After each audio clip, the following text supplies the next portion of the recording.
Hey, good morning, everyone, or good afternoon for those of you in Europe and in other places.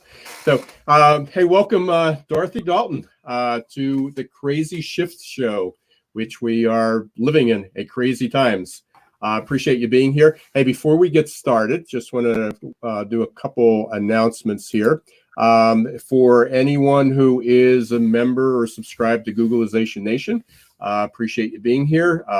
But if you're not, please go to googlizationnation.com and you will get updates and notices before we go live and get a calendar of events. Got a lot of exciting things happening, such as today, we've got Dorothy Dalton. We're going to be talking about recalibrating leadership and the new normal. Tomorrow, I've got Alina Valentine from Skill Scout. They just did a documentary, amazing video. And she will be on, and we're going to be talking about their project called Humans at Work. I don't know, Dorothy, if you had seen that at all. It's an incredible video of people. I was on the lead gen call and I heard a little bit about it, but I haven't been able to watch it yet. But I'd be interested to see it because I liked her bringing storytelling into the way we work. I think that's really important. Yeah, Alina and her partner Abby Cheeseman did an amazing job with this. It was literally, some of the stories just brought tears to your eyes, and it was just on a virtual. It was an amazing, and I think they hopefully by tomorrow they'll have the link released, but if not, it will be, they said this week sometime that they will release it. But they had a little bit of a virtual film festival, and it was quite good. I've known the company for a couple of years, and it's an amazing project of what's involved with that. And then on Wednesday, I'm talking, we're going back to Europe again. I'm actually talking with Declan Murphy, who is in Ireland.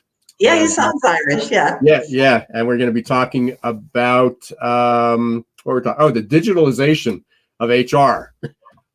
So again, some great topics this week, so appreciate it. And of course, all the other activities going on. But without further ado, I want to introduce Dorothy Dalton. She's basically founder of DorothyDalton.com, but also 3+ International. Is that your company? Yeah. So why don't you tell us a little bit about 3+, and then we'll get into what our topic is, talking about leadership and the new normal, because I know things are changing today. You're even trying to lead today is different than yesterday because your rules are relaxing in Belgium. Well, we're starting little by little to come off our lockdown. So today is the first day where you can go for a walk with a friend, so who's not in your immediate family. So that's a big event here. So my background is briefly HR and business, and I've always been involved in gender balance. Since I joined the steel industry in my early career, and I was one of 3 out of 150 graduate trainees who were women. So that sort of motivated me through my career. And then when my daughter graduated, I found that she was actually having the same experiences that I did in the 80s. So I thought, okay, I've got to be more intentional about this. And so I set up 3+. And we're focused on strengthening the female talent pipeline with mentoring, coaching, consulting projects. And I think, as with a lot of activities around gender balance, it sort of morphed into diversity inclusion. So very recently, I've been covering the whole range. So, for example, I've just finished writing a handbook for the European Union on how to deal with sexism in the workplace. So that's the first time something's been written on that in Europe anyway. And I'm involved in, currently I'm working with a lot of organizations on how to work inclusively and remotely, because that is quite a challenge, because people feel very insecure when their teams are distributed and they can't physically see them. So that's like a thumbnail of how I got to be where I am. And you have all this spare time to do all this, right? Spare time? Oh my God. No, I think that this period is bringing lots of challenges. I think of myself, I'm coming to this from a position of privilege. And I always say that I have a roof over my head, I've got Wi-Fi, I don't have to get a permit to go out and buy groceries, I don't have kids living at home. So I think for people who are homeschooling, they might have elderly parents, they might have other circumstances, they might live in shared accommodation. Life is very different for them than it is for me. So I'm trying to bring that element into discussions when leaders become frustrated because things don't go as they expect them to. Yeah, absolutely. And as I said, I mean, you're going through some of these stages. I'm in Pennsylvania. We're still technically sheltered in place, although they allowed people to go to parks over the weekends. An important activity, golfing. They opened the golf courses, so there were people out there. And then seeing some of the videos around the country, people crowding the beaches. The mall in Washington D.C. was very populated yesterday, violating the DC rules because they were still technically sheltered in place and having social distancing. So people were getting tired and a little pent up emotions being involved with that. But one of the things I'd like to focus on today, because I know this is both your passion and one of mine, is about leadership. So certainly, talking about the struggles that when you entered the workforce, and then your daughter enters the workforce, some of the treatment, some of the leadership is still, some of the attitudes are still pretty much the same. We've had this, whether it's cataclysmic or catastrophic or life-changing event. How does this evolve? And right before the show, we were talking a little bit about, is this the millennial time? Is this, we can pick this conversation up. Were leaders becoming more vulnerable? Was current leadership more vulnerable, both from a leadership standpoint, but also, if you're 60, 70, 80 years old, you're more vulnerable, to this. So let's start with kind of the leadership. Where do you see things, looking in your crystal ball, what do you see changing? Because there's both opportunity and then there's challenges. So what do you see moving forward? You're doing a lot of interviews, I know, and you're doing a lot of research, talking to different people. Do you get a different feel this time? I think, to be honest, I'm hesitant to make any binary statements because basically I don't know. I can only share my observations around the people that I've been talking to.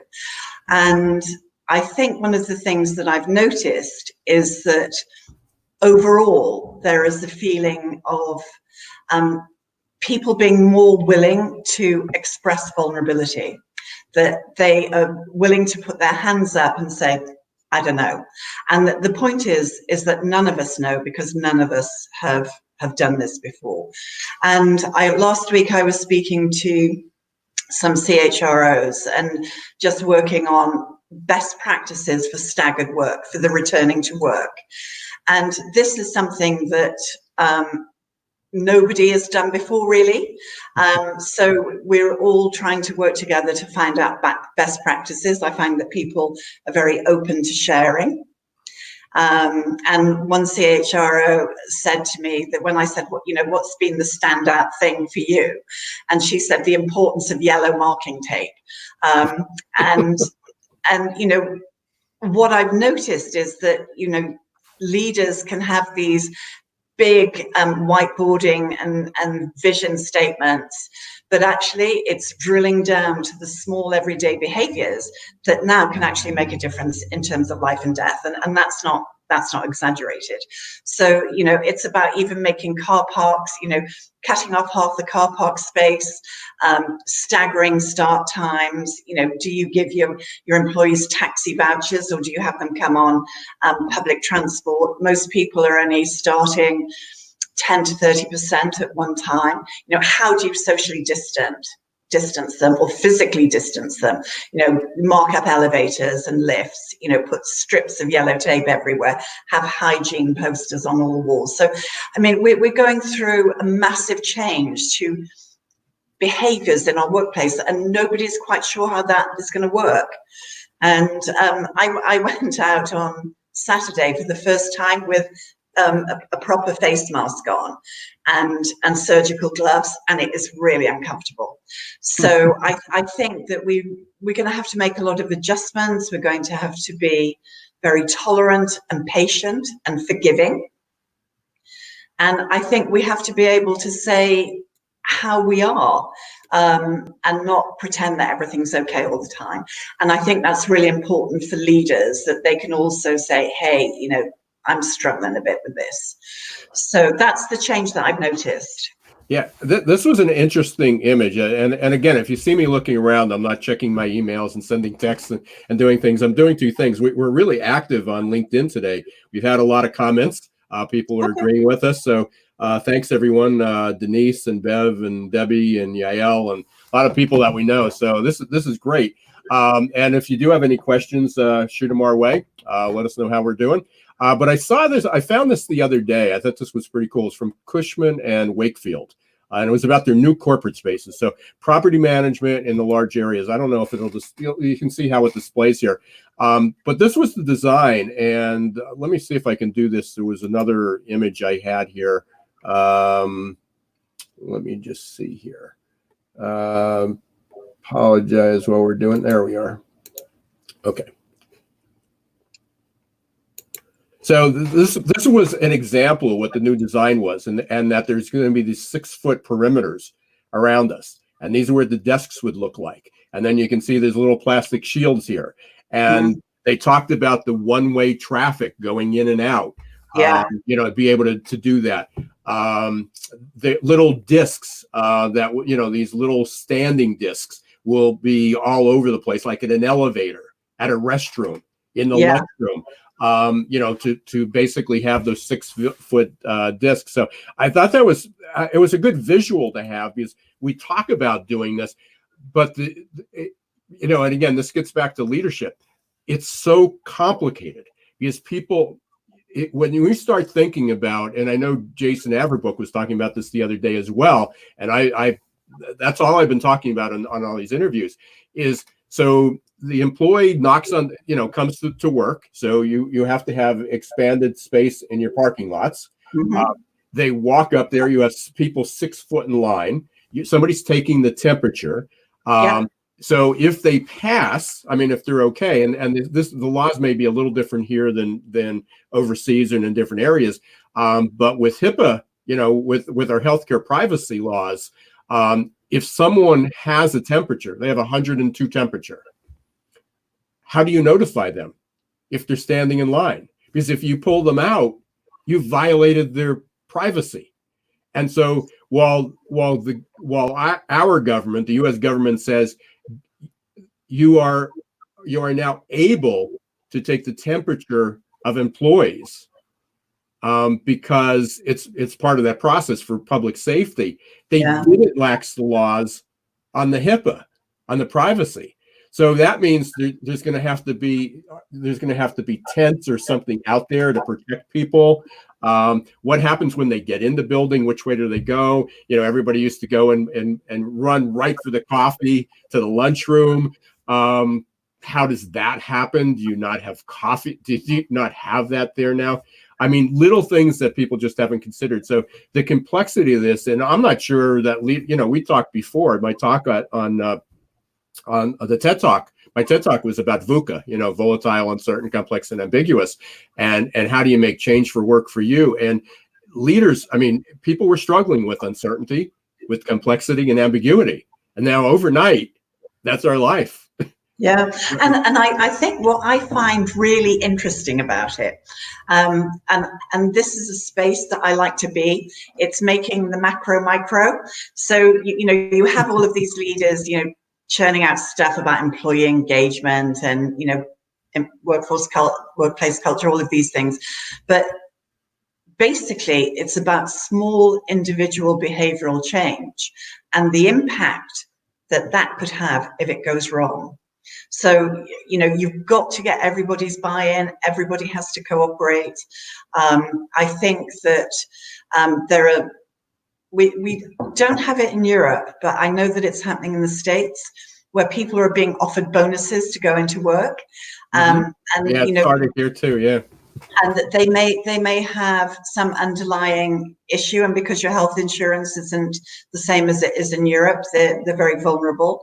So I think that the most important thing is to give employees the choice, because there are a couple of things. This is also something that I've learned, is that there is an assumption that everyone wants to work from home. Okay, they don't. Okay, not everyone wants to work from home. A lot of people don't have the accommodation. And there are certain personality types that just prefer to be in the office. So if you have the flexibility to give people a choice, that is much better, because research shows that if people are forced to work from home and they don't want to, that their productivity drops. So like the situation we're in at the moment, I would say that most of the people I deal with, if they've got kids or elder care or other responsibilities, they all say they're at maybe 50-60% productivity. The people without kids are just saying, yeah, it's business as usual. So I think it's important for leaders to start talking to people and to start pulsing their teams, and not by doing some formal employee engagement survey once every 6 months, but really talking to people, every couple of days, pulsing what's going on for them, finding what they want, what their needs are, and what leaders can do to help them be successful. Because if the employees are successful, the leader will be successful. Yeah. Let me unpack a couple things you said there, because one is, I'm hearing that there are certainly people that can't wait to go back to work, and we'll tackle that one in just a second. So there are people that really need to get out of their apartment, their home, away from their kids, their spouse, whatever it is, get back to work. They need that social engagement. We all need social engagement. Most of us need social engagement. I can't say everyone, but there are a large number of people that are getting comfortable with working from home as well, and especially people that had long commutes, or that they had large childcare or elder care, expenses. And that 2 hours or an hour and a half every day that they took to get to work and now get back, come back from work, it's like, I need to go to work, but I don't need to do that 5 days a week. There are going to be some environments that just can't do that, but there are going to be other ones that can. So I think there's certainly going to be people that need to go to the office, and there's going to be I think there's going to be a lot of people. I'm hearing from a lot of people that they're looking for to have an office to go to, but not on an everyday basis. Yeah, I think flexibility is really important. And I think what I'm hoping, and this is a hope, is that leaders who very much took the old school line, is that, no, I need to physically see you in my office, that they will change their minds. I think what we're seeing is that a lot of jobs which we didn't think could be done from a distributed location actually can be. So I'm hoping it's going to open up a whole discussion about, okay, what can we do from home and what works, and I think it's going to impact, going back to that office planning thing that you saw, I don't know, does it mean that what are we going to do about hot desking if, having people share a desk now? So, you're going to have to have, most organizations have a cleaning crew come in when the office is empty, right? Right. So what I'm hearing now is that they're going to change that. They are going to have to go back to the old school days of having a cleaner in the office who is going around sterilizing, disinfecting, wiping down. And we're going to see that a lot in our offices in a way that we haven't seen maybe for 20 or 30 years. It's going to be like going to the gym. Then after you're finished your equipment, you came down and you wiped it down. So you have your space, but then will everybody have their own keyboard? You know, it's like anything that you can touch is you bring your own keyboard and you put that down, which changes things. You know, again, that's not necessarily a problem, but you know, again, people are going to have to be a little bit more tech savvy because they're going to have to understand how do they get their Bluetooth keyboard connected to the computer, where before is you just sat down and you did it, but there's a lot of people who don't have the technical skills. There was a study that just was released by the National Skills Coalition with the OCED, and what they found was, now this was just in manufacturing and healthcare, that 1/3 of the current workers in both those industries were basically digitally illiterate. Some of them didn't know how to use a mouse. They didn't know how to navigate. They didn't know how to open and close windows. We're talking some basic skills. Now, out of that 1/3, there were some that had zero skills, and there were some that just had really poor skills. So there was a combination. But we're talking I think it was 33% in manufacturing and 38% in healthcare. Oh, wow. I mean, we're talking about, and both of those are high tech.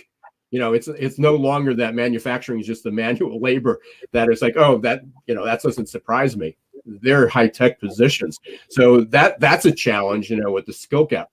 I posed this question the other day, and you brought this up when you were talking about productivity.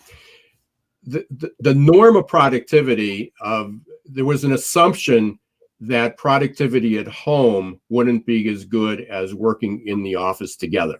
And again, that was sort of the traditions. People didn't have to change things. People didn't have to communicate that. With all the social distancing that will be in place, and we're talking 1.5 to 2 years, with all the social distancing that is in place, will working from home be more productive than it is in the office? Because it's not going to be as productive as it was. Well, I'm going to jump in there actually, because research shows is that people who choose to work from home, they're actually more productive. Mm-hmm. Okay. Oh, absolutely. So right. I think there are a couple of things. First of all, we're not working from home now, right? I mean, so I might be, because I don't have kids or any real responsibilities other than for myself. Right. Exactly. But anyone who is socially distancing with 3 kids, and there's a lovely word called co-spacing, which is when your partner is on the other side of the kitchen table. So you're all around this kitchen table together. That is not working from home, right? I've worked with young professionals who might be in a house share. They don't have a desk. They're working on their beds. Ironing boards are set up, and yeah, coffee exactly. tables and boxes. Yep. So I think we have to be very careful about measuring productivity in these circumstances. You know, so I think it's about getting work done and making sure that tasks and work objectives are met. I think under extreme crisis that leaders will have to be a bit more relaxed about expectation. You know, most people are talking about a very elongated day. I work with people who get up early, they do their work, they do a bit of homeschooling, they do a bit more work, then they do something else. And, you know, so it's not the typical day, but I think we're all going to have to find a way of what is going to work and which people are best suited to work from home, which people want to, and which people can and prefer to work in an office, and then start measuring productivity. Right. And a lot will kick in when the schools open. I feel sure about that. Right. So, and you just brought up a great point, is that we're going to elongate the day. Well, I'm not sure we can elongate any more than the 24 hours that we've had. And that was a challenge before, is that we were working all the time. We were always connected. There were people that were always connected. And even when you left work, you know, your boss or manager's not we don't have bosses, but for those people that they were constantly being contacted. But I wonder if this is, the final nail in the traditional, like shift work, that we're open between 7 and 3 or 8 to 5. Will those change? Will those traditional work hours go away? Per se. It also changes that if people have to go to work, but you have to keep this social distancing, 6 feet is not far away, but to have a meeting where everybody is 6 feet away isn't more productive to do it by Zoom. To do I think all of these things we're going to find out.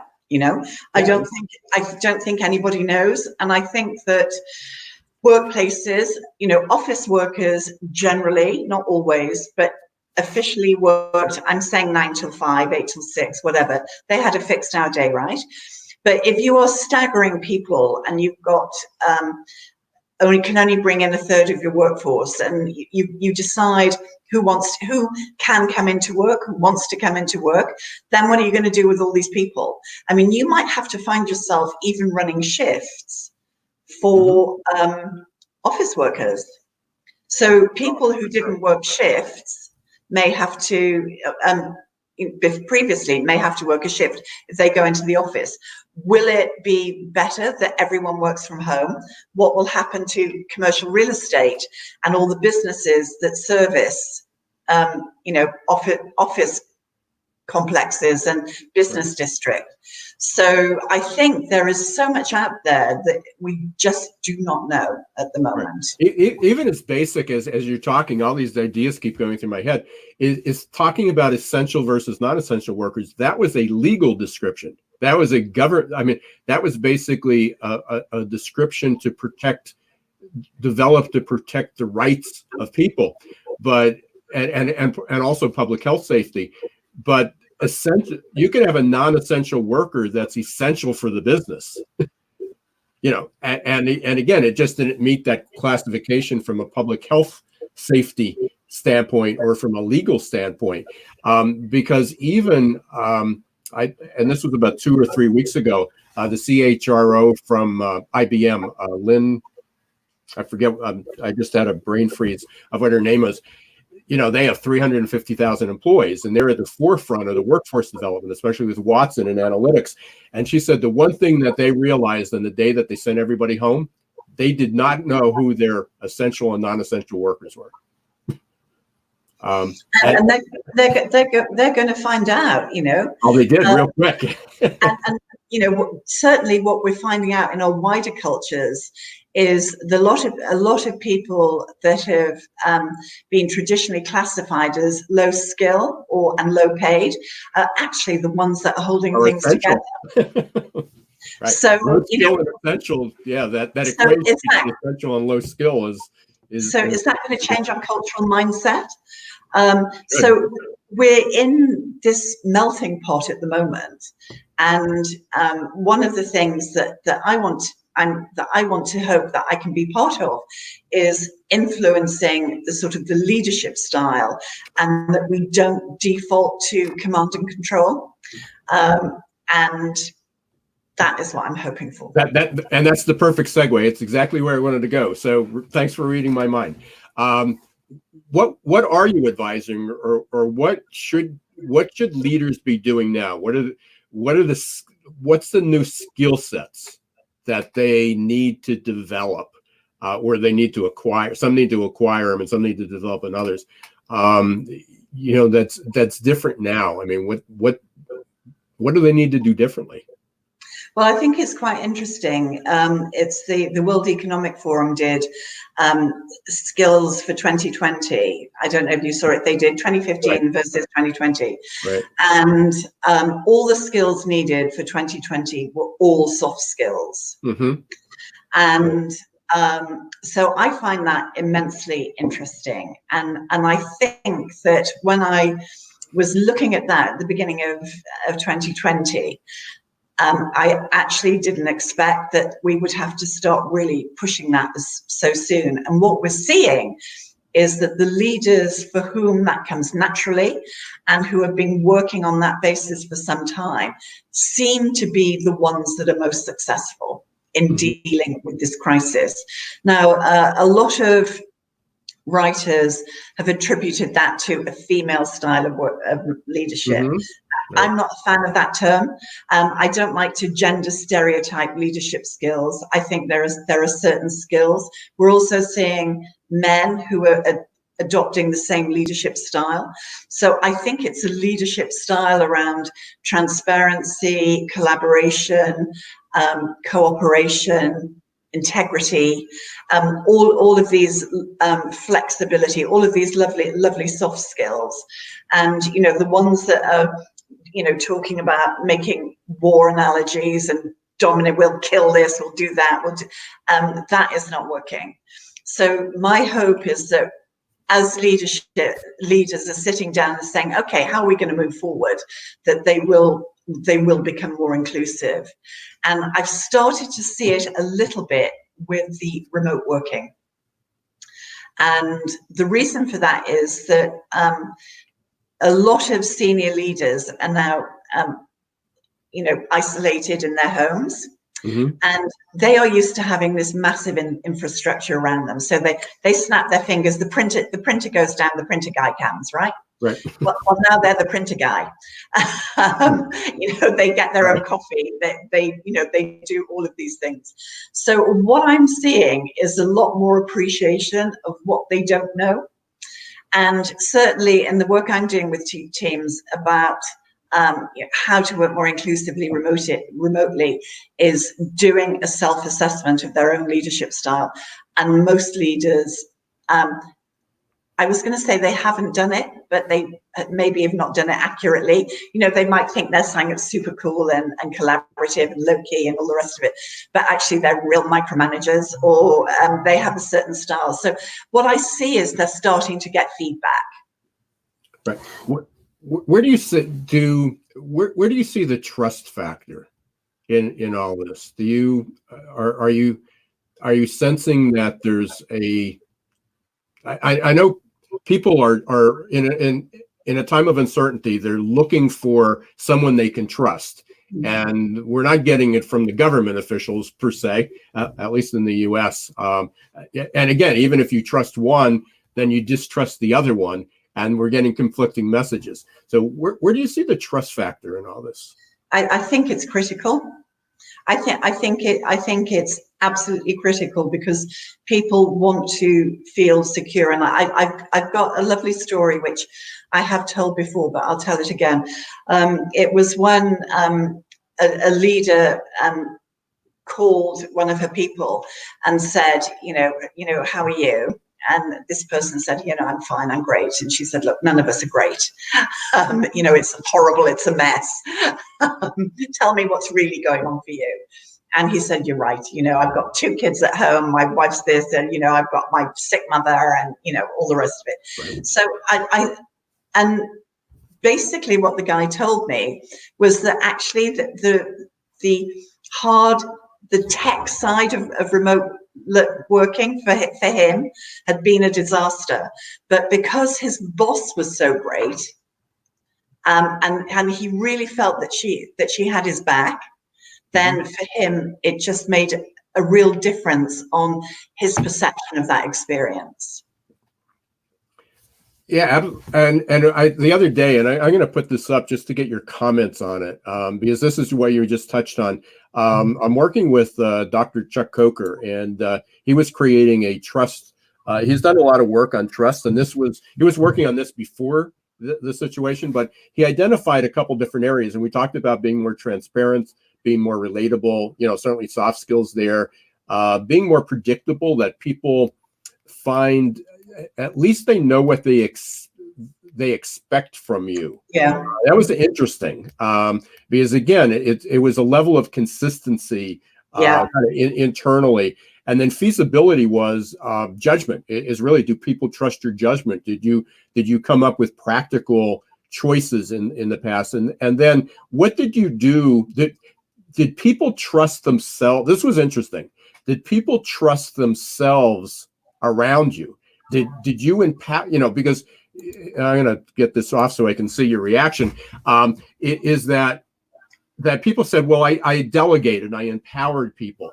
But if they didn't feel comfortable doing that, if they were fearful that, if they made a mistake, then you empowered them, but they didn't feel empowered. Yeah, and that goes back to the importance of psychological security in terms of leadership, which is part of the if you like the inclusive way of working, is that people can be empowered to say they don't know. They can make a mistake without fear of reprisal or repercussion, and it's all the seeds. It's clarity, confidence, comfort, consistency, all of those things that just about keeping things open. The other thing that I found was interesting was about communication. And when I've been working with people and they've asked, how often should I communicate with my team? And I actually kind of said like once a week, twice a week. And I was completely wrong. I think what happened was that some people, particularly now, want to hear more frequently. Employees have got a lot of anxiety around their job security, so they want to know what's going on. And certainly that's what the people I was working with in the beginning were doing. They were communicating more frequently than they might have thought was necessary. I have the impression that is they've cut back a little bit because people feel more comfortable, and you don't want your boss breathing down your neck all the time. But what they're doing, which is great, is leaving, having an open door session on Zoom, just like you would in the office, where people can pitch up and say, hey, I've got a problem. So it's about finding all of these digital ways of creating that relationship and that communication. Yeah, and a lot of people are turned off. A lot of people are using Slack and Teams and that instant communication.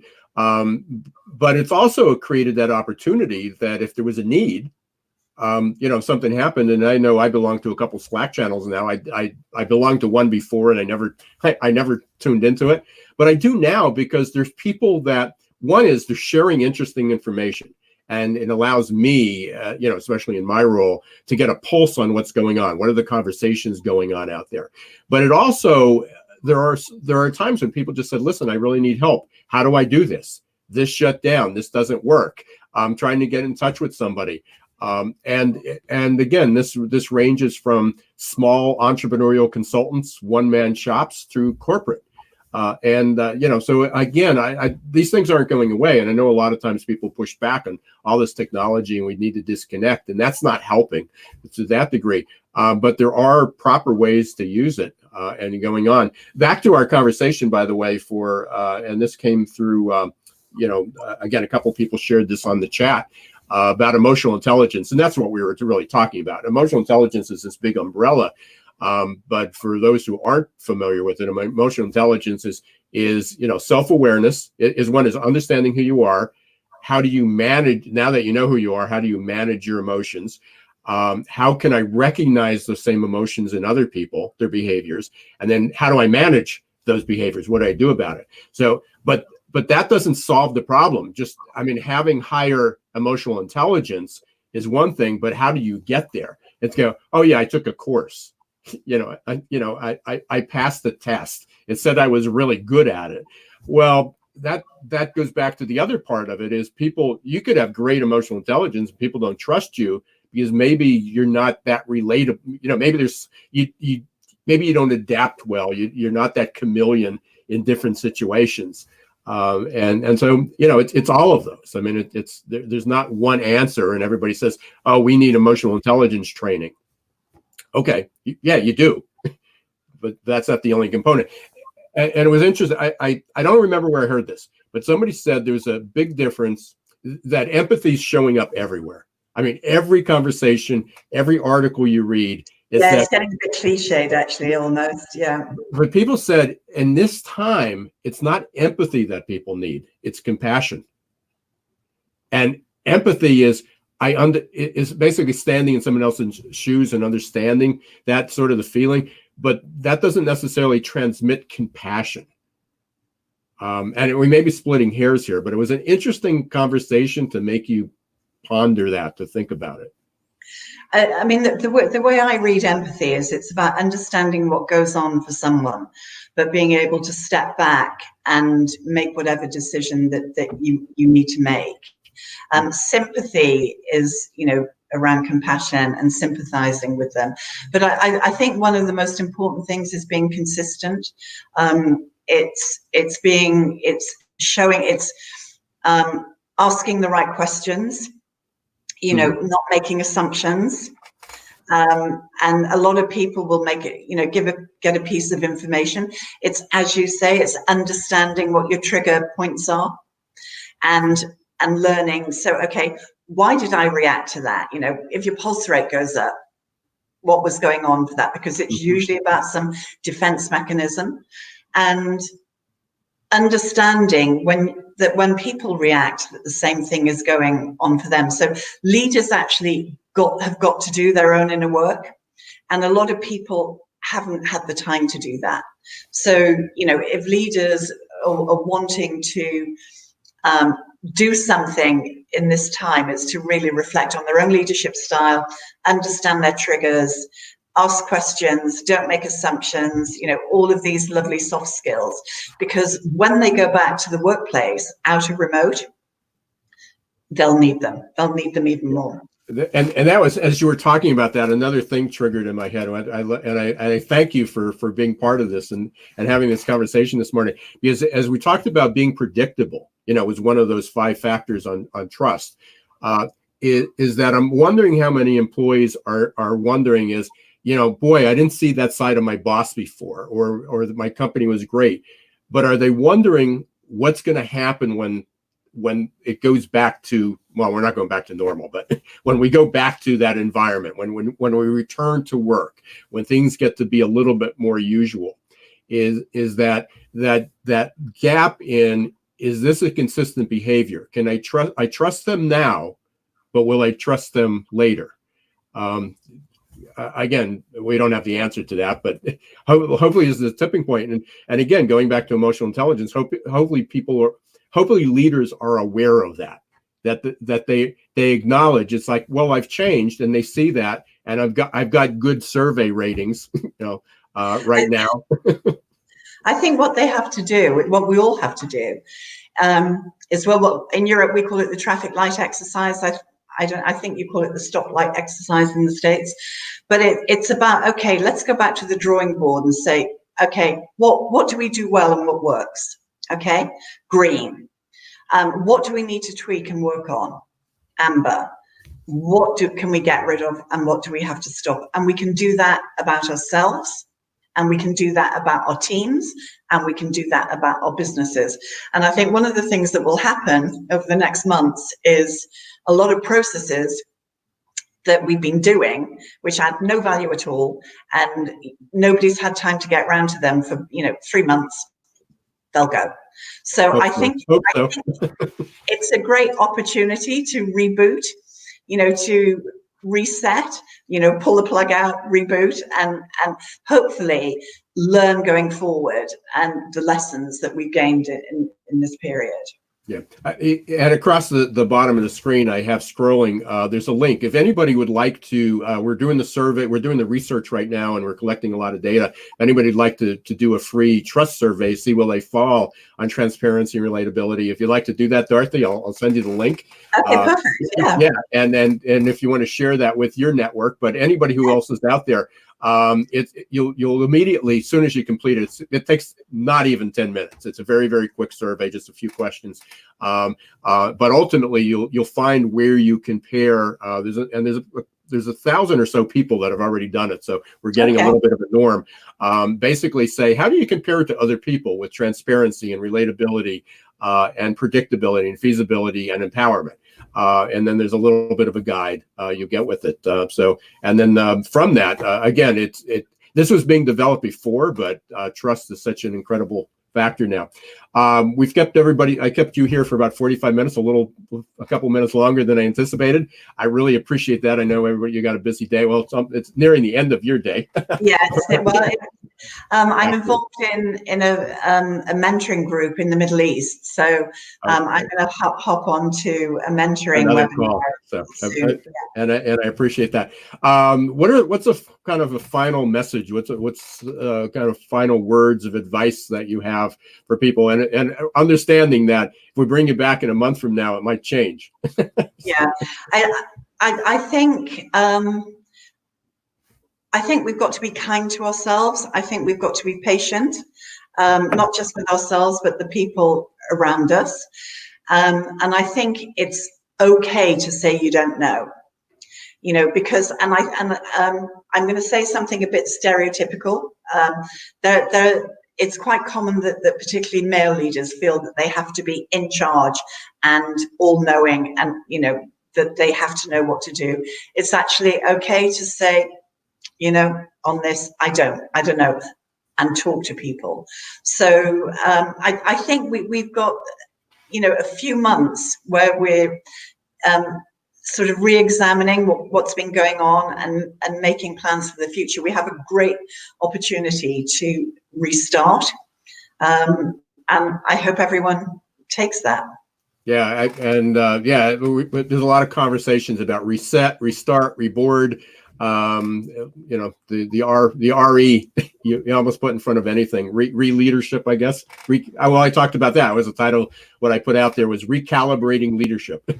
And hopefully that was there. So, hey, Dorothy, I hope you do well, and I know you your social distancing is guidelines are starting to be relaxed a little bit. So I hope it works and you get to enjoy yourself out there, and you continue to be safe. Appreciate you being here and picking up this conversation. Thank you, and stay healthy and stay sane. Yeah. That's also very important. Thank you so much. Yeah, my pleasure. A couple quick announcements before we head off. Again, remember Googleization Nation. Let me see. Oops, got the wrong banner there. Where are we here? There we are. Googleization Nation. If you haven't subscribed yet, it's free. Basically, you get updates about the live streams, the podcast. I've releasing a few webinars this week. And a few additional conversations. So please go up and join our growing community. We got over 1,000 people in it already. Across the bottom, I took that banner off. I apologize. If you want the trust assessment and help us to collect the data, but you'll also get a nice report, please do that. And then tomorrow, I've got, remember, at 2 p.m. Eastern time, Alina Valentine, and I'm not sure if her partner Abby Cheeseman will be with me from Skill Scout, but we're going to be talking about the Humans at Work project. It's fascinating. You got to be here. Hopefully we're going to be able to show a short video from that, but an amazing set of videos. And then on Wednesday on my podcast, Geeks Geezers Googleization, 1 p.m. And also on any podcast, we'll be talking with Declan Murphy from Ireland. He's going to be talking about the digitalization of HR. So a busy week here. Everybody, please be safe, stay healthy, keep an open mind, build your emotional intelligence, and let's move forward. Thanks very much. Okay, thank you. Bye.